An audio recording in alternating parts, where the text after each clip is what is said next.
we're good.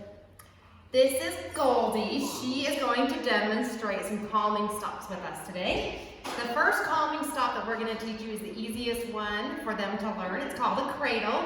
Most people already do this with their puppies. It's a really good builder of trust between the human and the person. And it also helps them to be more well-rounded and be able to calm and soothe themselves.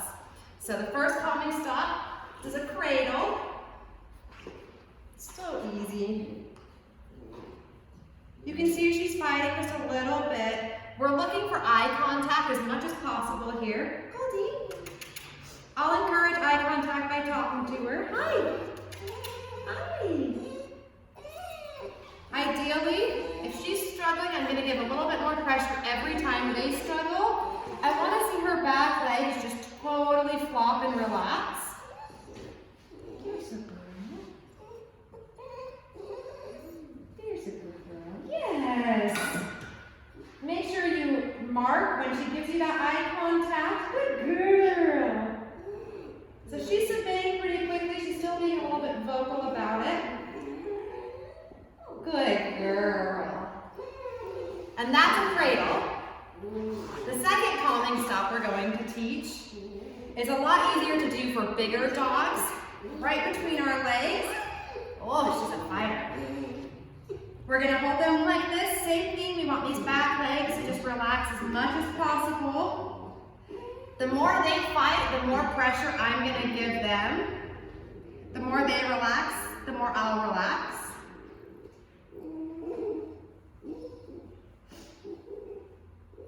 Good girl.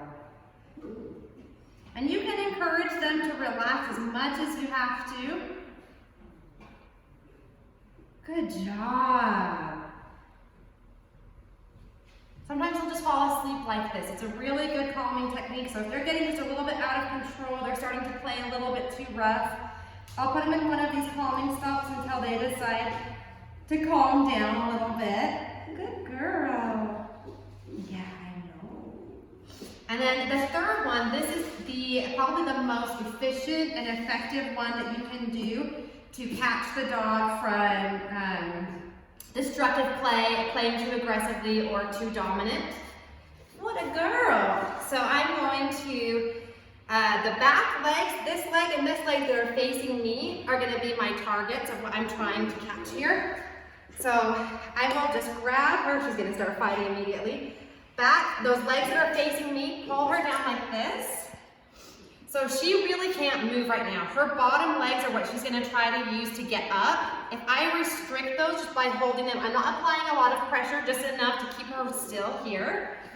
And she already teased me once.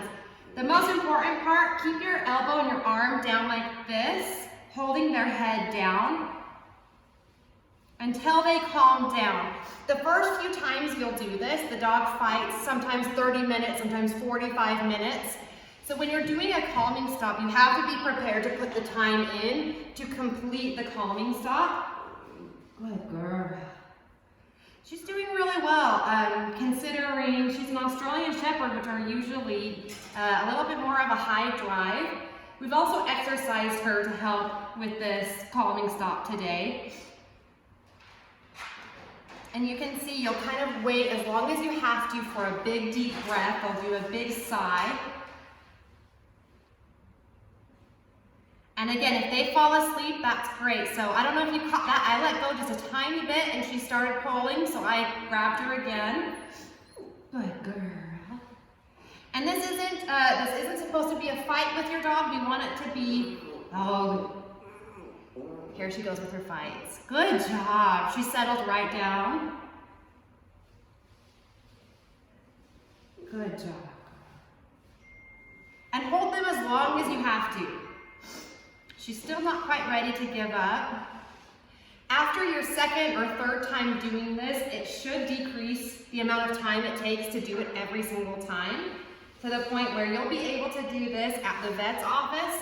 This, what you're looking at right here, is exactly the type of dog that a vet wants to be able to see. We can, when they're in this calming stop, they're more, she's fighting, they're more likely to let us do things like check their teeth, which you can do during a calming stop. Play with their toes. And then the goal is, of course, that we'll be able to just set her here and walk away without her fighting or moving. She's not ready for it quite yet.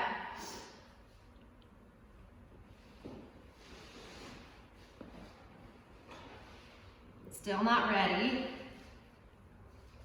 There's no need to rush this.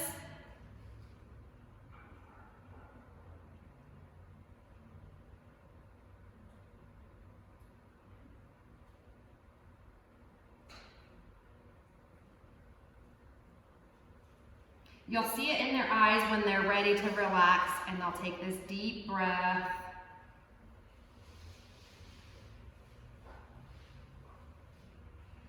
The important thing is you don't give up before the dog does. I'm only applying as much pressure as I have to keep her head down. She's settling down really nicely.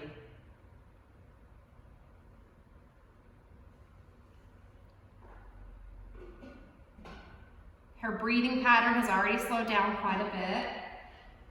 Her eyes are closed. And those are calming stops.